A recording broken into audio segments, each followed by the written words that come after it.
Today's episode of Beyond the Loss has been sponsored by Allison Lang Real Estate with a heart.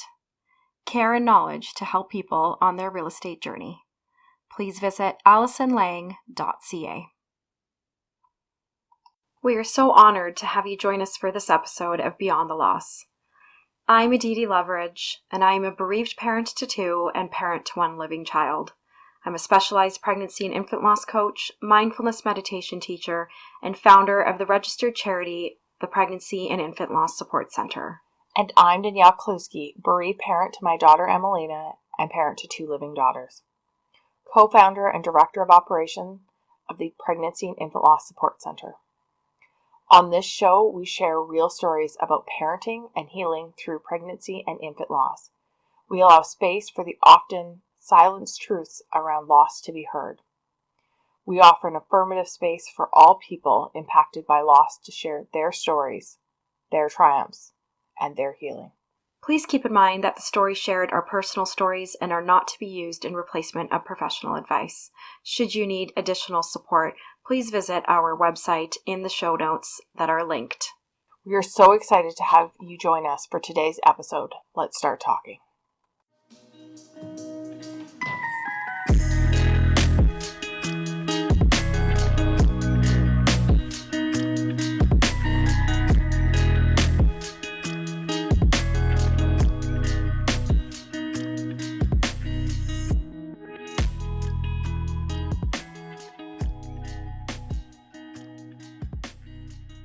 So welcome back to Beyond the Loss. Today we have Hadeer with us. Hadeer is a certified bereavement and fertility doula.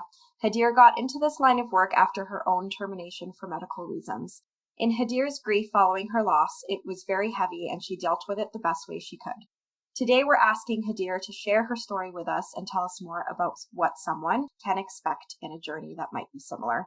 Thank you so much, Hadeer, for being here and for us being your very first podcast. Thank you for trusting us to hold the space for your story and for your journey. So welcome. Thank you so much for having me. Thank you. So Hadeer, for our listeners that don't know you, can you tell us about your story and what that looked like for you?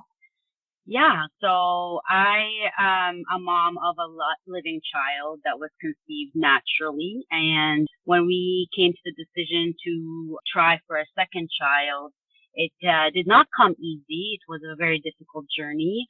The first pregnancy positive test that I got, it ended up in a chemical pregnancy. The second positive test that I got ended up in a termination. And then finally, the third one also was another loss. So it was 3 losses in a row. So it was kind of a difficult journey. I'm still on this journey to baby number 2. I am dealing with issues with infertility. So we are going through IVF. We've done IUIs and no success. So right now we're waiting on our first frozen embryo transfer. That's a mouthful. And so when that happens, I'm hoping to be pregnant, but, pregnancy after loss is extremely an anxious time. But yes, I'm here to talk about mostly the termination, which, basically shattered my world and changed who I am, and the experience of it, the trauma of it, and everything like that is not something that a lot of people go through and understand. And as a result, actually, it promoted me to want to become a bereavement doula so I can assist other people through that kind of grief. Yes, thank you for sharing that. That's for us bereaved parents, the reason why we're here is because we have such a need to support others and to normalize this experience and to talk about our grief and to honor our children. So we really thank you for that. Can you tell us a little bit more and bring us back to kind of when you first found out that your, I believe it was a son, Luca? Yes, exactly. Yes. When you first found out that Luca had a terminal diagnosis, and kind of walk us through your decision making, what the feelings were, if you could go back to that and share with us. Yeah, absolutely. My voice might get shaky. It's still a little bit of a raw experience for sure, but it's something that I think definitely everybody should know about. I found out that Luca had a terminal diagnosis at 20 weeks. So we went in for the 20-week ultrasound, super excited. Should we find out the sex? Should we name them? Should we have a party for a gender reveal? All kinds of happy emotions and excitement, and went into the ultrasound room expecting the absolute best. Baby's healthy, everything's great, fantastic, go on carrying on this baby, no problem. Then the ultrasound technician stays quiet. She's not really pointing out, details about the baby. She's not saying, oh, he's big or whatever, what have you. Just kind of making small talk about other things other than the baby. And at some point she goes, I'm going to go get the doctor. I said, what is going on? Can someone please tell me what's happening? She said, I really need to get the doctor to speak to you. So the doctor comes in, and unfortunately, this doctor was a little bit, I want to say, heartless and unempathetic, to say the least. She looked at the screen, she looked at the monitor, and all she could say was, well, that exam is over. So I said, what does that mean? Like, what is going on? What is happening? I'm so confused. And so she's like, okay, please get dressed, come to my office, we need to speak. In the meantime, while I'm getting dressed, I already start feeling like I'm hyperventilating. I'm starting to feel very scared about what they're about to tell me. And while I am walking towards her office, she tells me that she's already spoken to my OBGYN, and they have decided to terminate my pregnancy. So I wasn't even given an option at this point. I wasn't even told you can carry on the pregnancy or what have you. It was, you're going to terminate this pregnancy and you're coming tomorrow. Tomorrow's your appointment at 8 a.m. So finally she explains to me that the terminal diagnosis is Anencephaly. And Anencephaly is a birth defect, is virtually undetectable until the 12th to 20-week ultrasound. And it is only found by picture because you can see that the baby has no brain. So it's a birth defect where the spinal column doesn't close into a brain. And so obviously that is incompatible with life, which is what doctors like to say about terminal diagnosis. So yes, we were faced with that decision. What do you do? I had just started feeling the baby kick a week before, and I was extremely excited. He's alive. He was alive in my stomach, in my belly, but if he was ever introduced to the outside world, he would not survive. So I just couldn't fathom or understand or comprehend what was being told to me. I started hyperventilating. The ultrasound technician kept apologizing profusely for this diagnosis, even though she had nothing to do with it, but she really didn't know what else to say. And so, yeah, we went home. We picked up our living child, our living son. We had a quiet night. We didn't want to talk to anybody. I didn't pick up the phone. I didn't want to speak to anybody. Didn't post anything on internet or on Facebook or what have you. And I stayed at home. We stayed at home. And the next day, sure enough, I got dressed.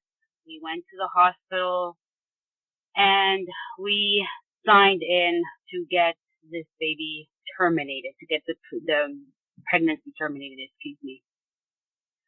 It was, I'm not going to say it was an easy decision. It was a very difficult decision. But in the long run, I knew that this baby would not survive. So that's why we decided to terminate the pregnancy at the 20-week mark. Thank you. Oh, you told us what happened, and it's almost like you know how to tell it And yet, like, there's so much more underneath that. Yes, absolutely. Yeah. Yeah. I have a question. When that Hmm. because that really stood out to me when you said the ultrasound tech was apologizing profusely, Yeah. because they didn't know what to say. What was, how did you receive that? I, I unfortunately got a bit upset at her. And it was, I mean, she's just, somebody hears something like, your son is about to die. Of course, what else are you supposed to say except I'm sorry, like this is happening for you. I really am. Like I don't, I wish we could have a better outcome. But I was getting a little bit annoyed with her, and I was like kept saying to her, I'm like, okay, stop. At some point, I was just like, no, stop. And I felt bad, but she really didn't know what to do at this point, and it seemed to me like this was the first time she's ever seen a case like this, where it was basically had to be an incompatible with life term, and I guess she couldn't deal with it. It was difficult for her to understand as well. Yeah, and I think that's why, like, whenever we are training our volunteers and so forth, we encourage people to, when people are sharing their stories or whatnot with us, we really encourage people not to say that we're sorry, because Mm-hmm. I think because it does make the person who you're saying sorry to feel like we have to then go, oh no, it's okay. And then we have to, like, of course, she probably was very uncomfortable. Nobody Yeah. wants to be the person to have to be the one to find out that news, but nobody wants to be that parent being told that news. It's much, much more difficult for the parent receiving that news. And so I think, like, languaging and the way that we say it is, like, so, so, so important, because the unfortunate thing is that moment is going to forever stay with you. You Yeah. will always remember that moment. And yeah, unfortunately, it's one of annoyance, and for good Yeah. reason, I would Yeah. say. Yeah. So when you made the really difficult decision to terminate, can you take us through what happened next? Yeah. So I did arrive at me and my husband, of course, arrived at the hospital at 8 in the morning as scheduled. The doctor, my OBGYN, made a special case, and he wanted to deliver and induce me. He wanted to do everything. He didn't want to hand it off to anybody else. And so he came to see me, and he said, I just want to confirm this diagnosis. So he did another ultrasound to double check, and he saw it, and he's like, yeah, there is no brain, and with anencephalic babies, the eyes kind of bulge out, so it was very clear that my son's eyes were just bulging out of his head. So, and also his tongue was sticking out. This is very common of anencephalic babies. Because the head is not extended long enough, so their eyes are bulging out, as well as their tongue sticks out of their mouth. So he saw that on the ultrasound, and he said, yeah, this is definitely 100% confirmed. You have an encephalic baby, and he would not live past, if you give birth to him, whether now or 40 weeks, he would not live. So yes, he did the ultrasound. Then I was taken into the delivery room. I didn't know this, but later I found out that the nurses had put a picture of a dove on my door to signify that this is a termination, and that nurses should not come in and say, oh, how are we doing? And all excited and happy as you would get normally with a live birth. So, the nurses that did support me, they were fantastic, but I was not getting that empathy that I need. More on that later. Anyway, so I was induced with Pitocin, and with the baby at 20 weeks, it was big enough to be delivered vaginally. I think anytime before that, it is possible to do a D&E, which is the dilation and evacuation, if you choose to do so. But with I preferred to go through the labor and the delivery. So yes, I was induced with Pitocin. The first dose didn't do anything. The second dose came in very quickly. That was 4 hours later. and I started having contractions very regularly, excuse me. And within 2 hours of getting the second dose of Pitocin, I started having contractions every 30 seconds, which is basically at 9-10 centimeters dilation, and I was ready to push. So I think it was 2 in the morning. At 2 in the morning, my OBGYN got called in. He was there. He was ready. He was all gloved up and everything. And the pain was so excruciating. Even at 20 weeks, the pain was as bad as a full-term pregnancy. And I asked for morphine, and the nurses were like, "Oh, should we give you morphine?" I said, "Yeah, you should give me morphine because this baby's dying anyway." And they said, "Yeah, you're absolutely right. We're sorry about that." So they gave me morphine to help me just deal with the contractions. And then within seconds after getting the morphine shot, I was ready to push. I felt the pressure, and the baby was engaged, and my water broke naturally, and with one push, he came out. He was entirely red. His skin at that stage, at 20-week stage, the skin is so thin that it doesn't look like normal skin that we see, on a baby. So his blood that was going through his body was showing through his very, very thin skin, almost translucent. And yes, his tongue was sticking out, his eyes were bulging. It was very much confirmed even with my own eyes that, he was definitely not going to live. They wrapped him up in a cute little blanket and covered his head with a little hat, and they handed him to me and they said, "Do you want to hold him?" I said, "Absolutely." But the decision to hold my baby up until that point was not made until I saw him. I had no idea if I wanted to hold him. I did not know if I wanted to name him. I did not know any of that information because nobody gives you a heads up about this going into a termination. So I held him. I cried. I said, he looked identical to my living son, which made it even more difficult to deal with. And then seconds later, the placenta wasn't coming out because it was way too early to terminate the pregnancy. So the placenta is very much attached to your uterus. So the doctor decided to do a D&C just to remove the placenta. So I went in for surgery. I had an epidural put in. I was, strapped to, basically it looked like I was having cesarean section. I was strapped to a stirrup. Then there was a kind of like a vacuum suctioning machine that pulled out the placenta out by a vacuum, and then my uterus was scraped for any residual, what they call fetal tissue. But yeah, so it was a difficult time. Definitely was like traumatic from start to finish. I'm not gonna lie, and it was definitely, it was an eye-opening experience for sure. Yeah. Well, thank you so much for sharing that. Yeah, nothing about that sounds easy. No, nothing at all. At all. Nope.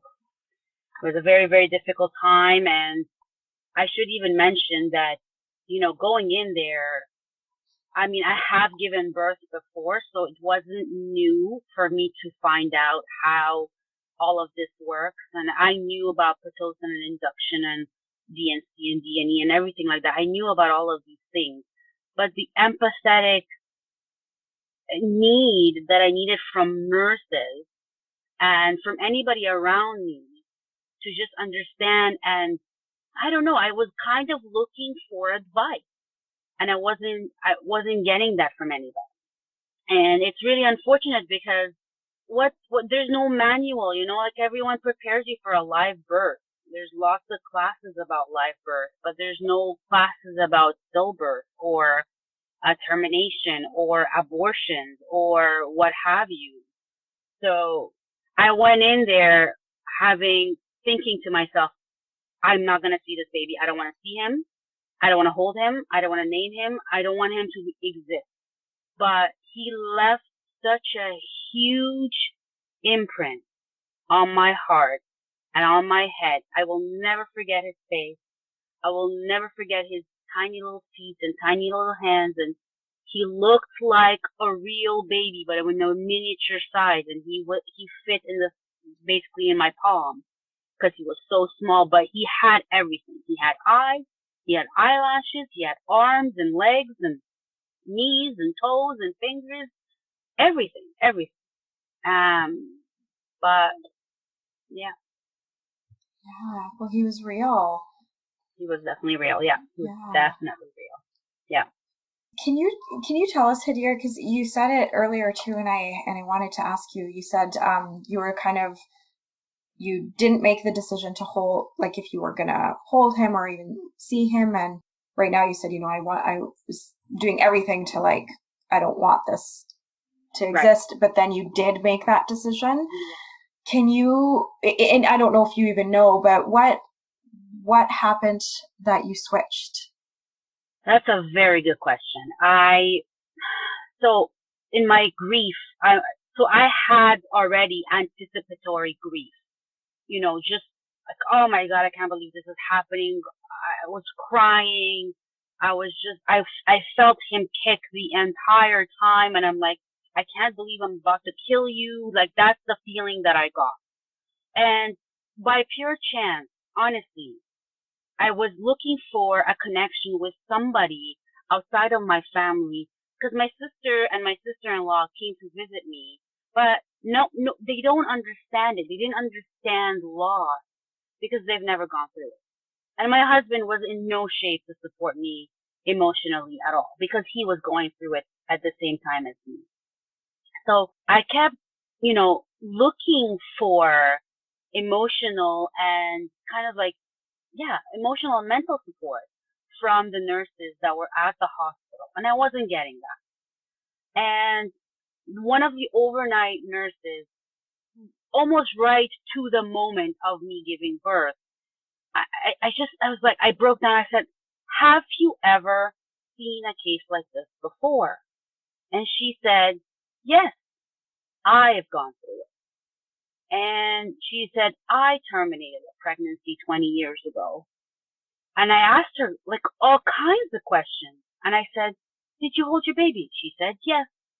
Did you name your baby? She said, yes. She said, what? I said, what did you do with the baby after? She said, I cremated and I wear its urn. And I buried the rest of its ashes in my backyard. I mean, she was a lost mom too. And I was so blessed and thankful that she was there because it gave me so much clarity about what I was doing. Because up until that point, up until she told me that she has gone through it, I thought I was the only person in the entire planet that was terminating a pregnancy for that reason. So she was an angel, honestly. Honestly, she was an angel, and I'm so grateful. And in my grief, I didn't catch her name. I was so I regret so much not catching her name and giving her a gift afterwards because she really did help me a lot. Yeah, it almost sounds like some sort of divine intervention that she was the nurse with you. Yeah. I think that could have drastically, if she wasn't there, that could have possibly drastically changed how you met your son. 100%. 100%. Yes. Yes. Absolutely. You said something that really stood out to me. So I wanted to ask, just talk to it. You said you kept thinking, I can't believe I'm about to kill you. Yeah. Yeah. That that right now has me. That is a heavy, heavy thought to carry.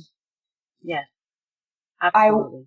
And then so with all of our guests, we send, a form to fill out. And in your form, you had mentioned attending a peer group and having a nurse say something to you in that peer group. Do you mind sharing what that nurse said and how that maybe impacted that thought that you were carrying with you?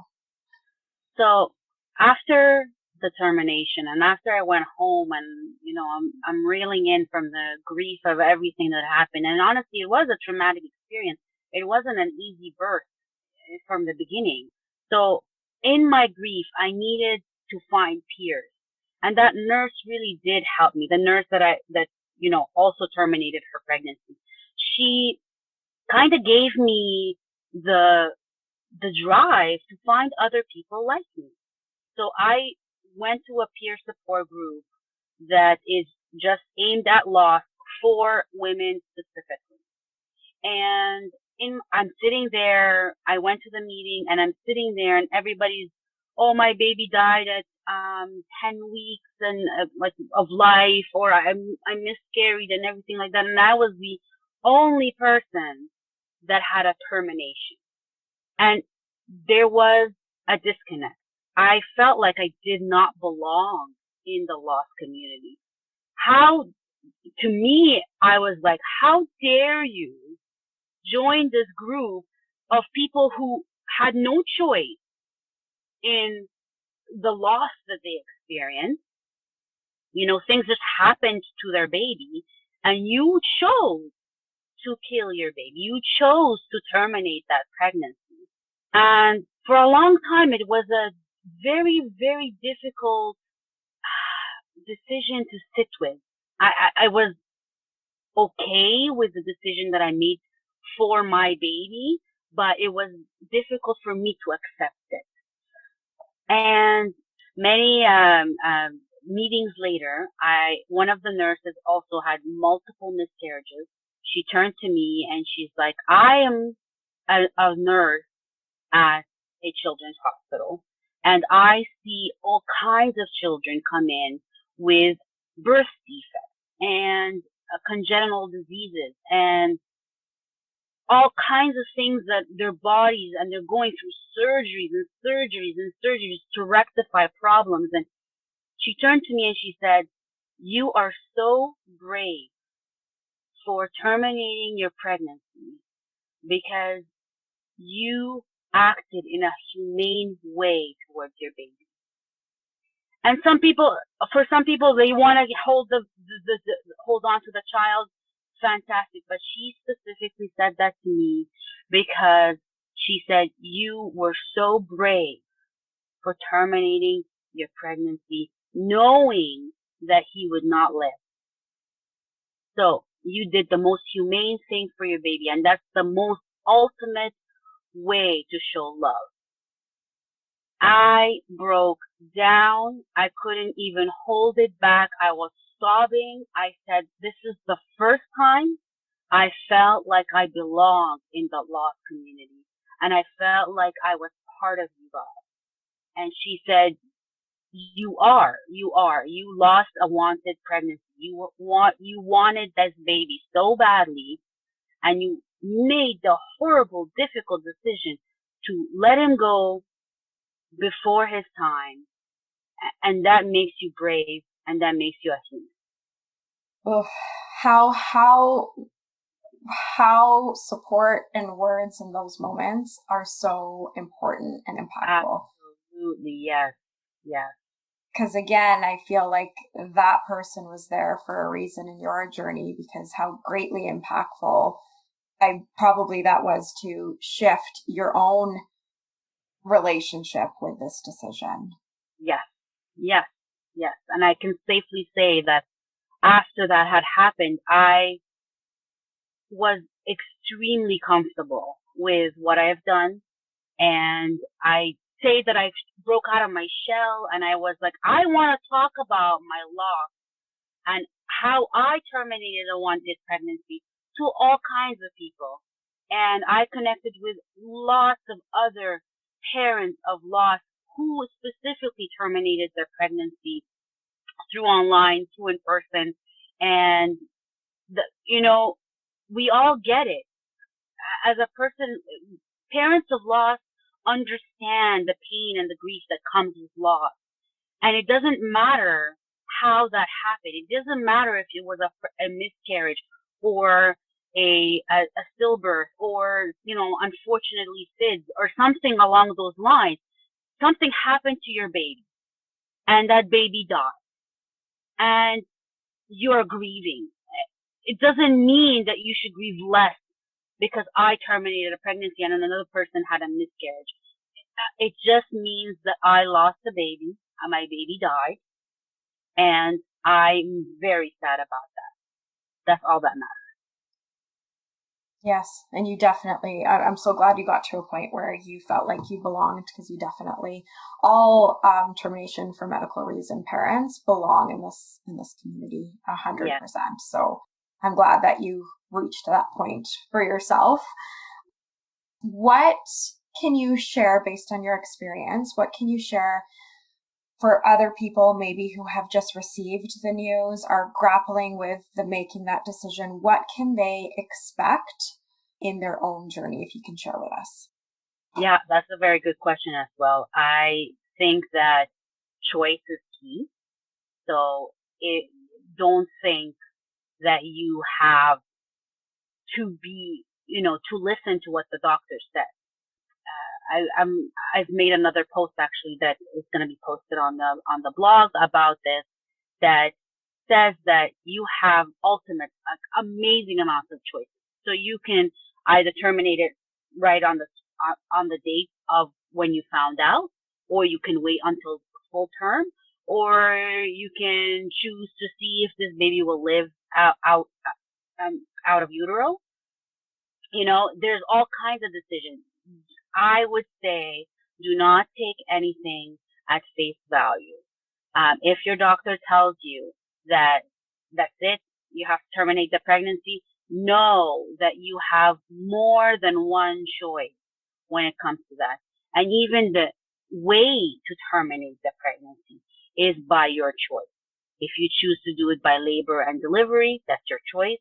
If you choose to do it by dilation and evacuation, that's absolutely your choice too. Nobody can tell you how to terminate that pregnancy. And I feel like this is extremely important, because if you have some level of control over how to terminate that pregnancy or when to terminate that pregnancy, it is much easier for you to live with that decision than having it been made for you, as it was sort of made in my case. Eventually, I accepted it and I agreed with the doctor, but it was kind of for a little moment. Okay, you're coming in tomorrow and you're terminating this pregnancy. There is no choice for you. So just know that there are choices. It's not what always the doctor says. You can find other ways to go around this, whether you want to keep the baby, and it is your choice. Your choice. Yeah, I think you touched on something that I feel is really important in loss, is that we have choice, and there's a lot of choices that are taken away from us. Your child's medical condition, that was not anything that you could control or have a choice in. But how we deal moving forward is we have that choice. And I know that myself, in my experience in loss, the choices, I always felt that I didn't have any because I didn't know what was happening. However, I believe that that choice is so important, and knowing that we're empowered to make those decisions. And if that means that you need to sit for a while and not listen to anybody, or you need to go to Google or not go to Google, or whatever that looks like, that's your decision. And you are empowered to make that. So thank you for sharing that, Hadeer, because you're right. We are empowered to make those choices. Absolutely. Yes. Yes. Yes. It's honestly my job now as a bereavement doula to let people know that what the doctor says is not the end all be all. You have a lot of choices, and I know bereavement doula itself is not a very popular type of doula, but when you think about it, and when you think about, how many pregnancy losses actually happen, or even infant losses for that matter, when you think about it, when you consult a bereavement doula, they present you with all kinds of options that you have, that it's not just the one decision that the doctor makes for you. And unfortunately, a lot of doctors only make that one decision unless you tell them, I don't want to do that. So it's very important to have that level of control over what's going on with you and your baby, for sure. Yeah, absolutely. And you mentioned that this journey, your journey with your son Luca, has brought you to become a bereavement and fertility doula. Yeah. Can you share with our listeners just briefly what that is and how that can help somebody that is navigating this journey? Absolutely. So fertility and loss, and infant loss, and infant pregnancy loss kind of go hand in hand. And when I was already struggling conceiving Luca, and I was already very interested in fertility and in what it takes to conceive a healthy child, and all the important things that you could do, and making sure your body's nice and healthy, and all things like that. And that's, by the way, being nice and healthy does not include being a size 2. Absolutely not. There is no size limit on conception. If you are size 14 and you want to have a baby, you're absolutely allowed to have a baby. There's no limit on size. That's a disclaimer. But when I had that termination happen to me, I really didn't know how to deal with my grief, and it just stemmed from the people around me not understanding what was going on. They didn't experience loss. My mother herself had 5 healthy babies, not one miscarriage, not one loss. My mother-in-law's had 3 healthy babies, no miscarriage, no loss. And so they didn't understand it, and they couldn't support me, and they couldn't help me, and nobody could help me. And I was just looking for a place to understand my grief, this disenfranchised grief that I was feeling. And so I looked online. I found at Doula Canada, they have a great program for infant and pregnancy loss support, which also translates into bereavement doula. And I took that course. I think I finished it within 2 months, even though it was a 2-year program. But I was so enthralled in all the information and all the things that involve loss and grief and decision making and all kinds of things. And it really did help, pinpoint what I was feeling at that moment. And as a result, as I was talking even to other people, so with my own knowledge from this course, and I was talking to other people, I realized that even other people have gone through the same experiences as me, where they needed emotional and physical and mental support, and they weren't getting it. We live in a great country where, social work and things are like of those nature are available to us, but the wait time is extremely long.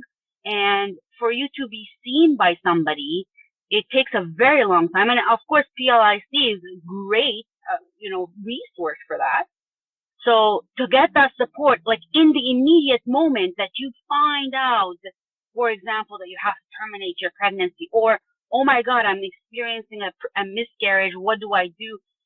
It's so important to have that support. And that's why I really wanted to go into this line of business, because I didn't want anybody to feel the way I felt, alone and disenfranchised and just secluded in the way I was feeling from everyone else. So I went into that line of business to just support people and make sure that they understand that they are not alone in this. They are absolutely not alone. The decisions are up to them, and all kinds of things. So let me talk about what we do as a bereavement doula. So bereavement doula basically is available to you from the moment you find out you are either losing the pregnancy or about to lose the pregnancy. So even following, of course, that's not an issue at all. So from that moment on, the level of emotional, mental, physical, even support is provided to you. So in terms, for example, if in terms of a miscarriage, a bereavement doula would actually go to your house before COVID and after COVID, hopefully, and, physically, mentally, emotionally support you and even collect the remains if you choose to keep them. So she will go in the toilet or, collect it in a pad or what have you, collect the remains for you to keep as a keepsake. That's one thing. And then, they follow up with you for 8 weeks. What I do anyways, for 8 weeks of kind of counseling to just talk about how you're feeling and how to deal with your grief and put things into perspective and just lend a listening, comprehensive ear to that person who's going through the loss. Following that, there is also funeral support. If you want me to arrange the funeral for you, or if you want me to arrange a memorial for you, I will do that. There's also sibling support. So for siblings that are living that have hard time understanding what was going on with mommy and daddy while they were at the hospital, and so I go and I speak to the siblings and I explain to them in a very age-appropriate language to the child. I don't say, oh, baby passed away, baby ran away. No, I say baby is dead and baby is not coming back. So that they know that it is final and that the grief process can start. Because if we delay that, then we don't know when that will show up later on in life for them. That's one thing. I also do kind of sort of an intervention, if you will, because I've had a lot of clients where their own parents, siblings, family members, friends do not understand why that person is grieving, why that person is going through a hard time. So intervention is not a great word to say, but it's kind of like a family meeting, if you will, where I explain what the lost parent is feeling in terms that the other family members and friends will understand.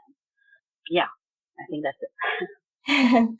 Thank you, Hadeer. Yeah, for our listeners, the center stemmed from my own personal journey, and I used to work as a loss doula, and it's not easy work, and it's so valuable and necessary. And my dream one day is that the center, we receive specific funding so that we can start to have doulas in hospital with families as they welcome their children into this world. Fantastic. Yes, that's a fantastic idea. Yes. Yeah. So maybe Hadeer will chat with you offline. I'm going to ask our final question, which we ask all of our guests. And if there was something that you know now that you wish you had known then, what would that have been? That I was not alone. And honestly, I needed to know that I wasn't alone, that I wasn't the only parent who terminated their pregnancy. I wasn't the only parent of loss. In my grief, I really needed to know that. And I got involved a lot with peers of loss because of that reason, because it really did help my pain. It helped through, my grief journey. It really did help knowing that there's another person who had experienced the same thing as me, who knows exactly what I was going through. So if I could give advice to anybody who's about to go through, unfortunately, a loss, is that you're not alone. You're definitely not alone. Yeah, we are not alone, and We thank you, Hadeer, for sharing your story and your journey with Luca with us. It is very, very evident that you are one fierce mama bear who is doing everything in her power to ensure that other people do not feel alone on their journey. And just thank you so much for trusting us to hold the space for you today. It was like, we're just very, very grateful to have you. Danyelle, did you want to say something? Just again, to echo what Aditi said, I just thank you for sharing your story and for helping us advocate for the lost community, because so much advocacy continues to be needed. We've changed so much in the last 9 years since my loss, but so much more is needed. So just thank you for advocating and sharing your story. Yeah. Thank you guys so much for having me. And this is a great podcast. I've already listened to a few episodes. It's fantastic. And I applaud you for being Canada's go-to lost community. I love it. I love it. Thank you, Hadeer. And for those of you who don't know, Hadeer is a volunteer with us and regularly contributes to our blog. So if you're looking for more T.F.M.R. resources, I'm sure that Hadeer will continue to lend her gifts and her passion and her strength in that area. And for those of you who are new to our organization, we do host a difficult decisions peer support group, which is specifically for those that have or are navigating the decision to terminate a wanted pregnancy due to prenatal or maternal medical diagnosis. So you can find our blog as well as our peer support group links in our website, which will be in the show notes. Hadeer, how can people stay in touch with you if they would like? Fantastic. So they can go on my website, which is snowflakesonroses.com. And there's Facebook. They can get through to me with Instagram, email, phone numbers on there too. But snowflakesonroses.com. Okay, and we'll include that link as well in our show notes for all of our listeners. Again, thank you so much, Hadeer, and we are very blessed to have you in this community. You will always have a place here, so thank you. Thank you so much. Have a great day. You as well.